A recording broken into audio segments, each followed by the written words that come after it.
And if we control our anger, we can have some self-growth. You know, one of the things is, I don't want to come across by saying that all anger is bad. You know, if someone hurts my sister and I'm angry about it, is that bad? There is righteous anger. But that heart beating, anxiety, that gnawing, that perhaps saying things.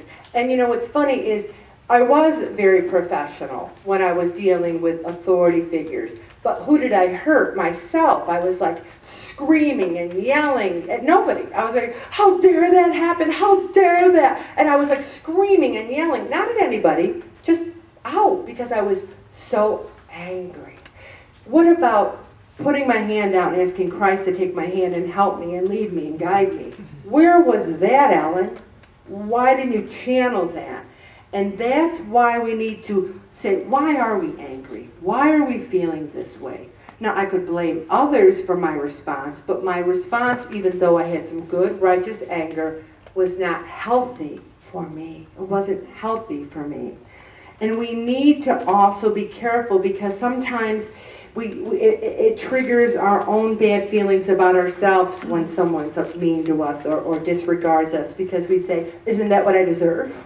Isn't that, I'm so bad, I'm so awful, why shouldn't they treat me like this? And then we start thinking of ourselves poorly again. So one of the things, this one person, you know, when something happened to him, in this article here, someone dismissed his work and said it wasn't important. And he was so angry. And his first reaction was, how dare they say that? Don't they know how hard he works? Don't they know how much overtime he's been putting in lately? And then he really stopped and thought about it over time and realized, well, you know what? I am wasting my time in this job. My job really isn't necessary. It was a gift because he redefined what he was doing and went off and did something else more fulfilling. So sometimes, you know, there have been people in my life who would say to me when I was in the 300s, please lose weight. I'm afraid you're going to die. I'm afraid you're just going to drop dead. And I would go home and say to Bob, how dare they say that to me? How dare they? How dare they? How dare they? And maybe it was inappropriate for them to be that forceful for me. But sometimes the truth does hurt. And we need to separate ourselves from the emotion and say, you know, that was a little out there, but maybe they do care about us. And how many times have we not said something to someone because we thought we were protecting them, when maybe in a kind and gentle way we could change their lives? We can change ourselves, we can't change other people. We need to change our reaction. And one of the things, and I'm a big proponent of counseling. I'm a big proponent of going to counseling and seeing if a counselor can help. And one time I said to a counselor, I'm afraid if I stop caring so much that it won't be who I am as a person.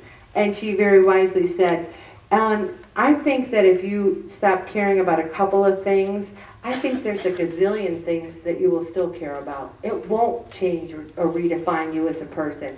I have to stop looking at everything as such a big deal.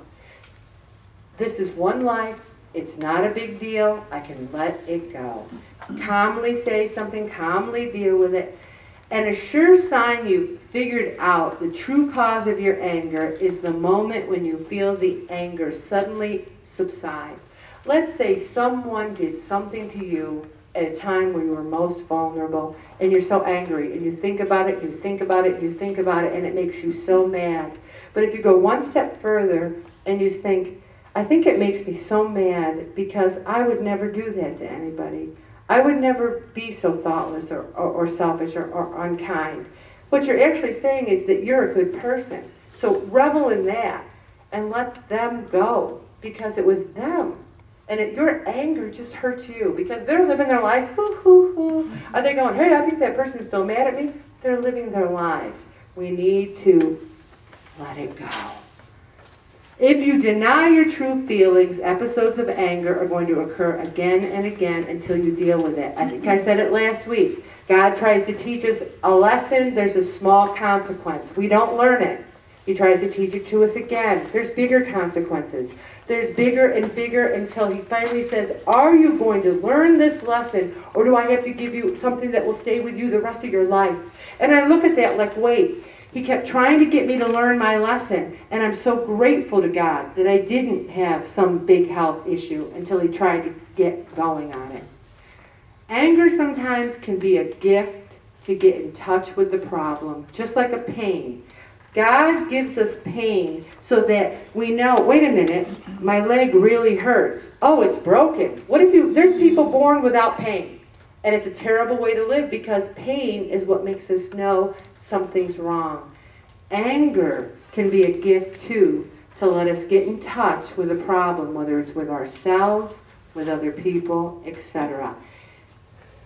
One final article, Control Your Anger Before It Controls You. I'm going to have everybody read this at home. Make sure your needs are clear. You know, there are women who really want their husbands to help them around the house, but they expect their husbands to be mind readers.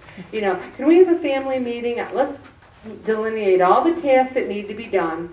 And then you know, we assign them here and there, and then they're first, well, then they won't do them. Then they don't do them. Well, you know, what I'm saying is, you got to communicate what your needs are before you can even get angry about it, because they're not going to guess. Here's some ways to help with your anger. Pray about it. Breathe. Think of yourself as valuable. Do some exercise and be grateful. Every time you have an angry outburst, if you're anything like me, it's followed with enormous guilt. And who needs it? That's why I don't eat hot fudge sundaes anymore. I don't need the guilt. I don't want the guilt. I don't want any chocolate pizza. I can't live with the guilt. We need to think from other people's point of view, forgive, take our time. Don't just blurt things out. And I just feel that I love all of you, and I think you love me. I don't think anyone's opinion of me has changed, because I have shared with you that there are times where I can string together such poetic swear words. Never saying the Lord's, I always say that at the end. I say to Bob, I didn't use the Lord's name, like I should get a credit. You know, okay. You get extra credit for not using the Lord's name. Yes, I didn't use the Lord's name, you know.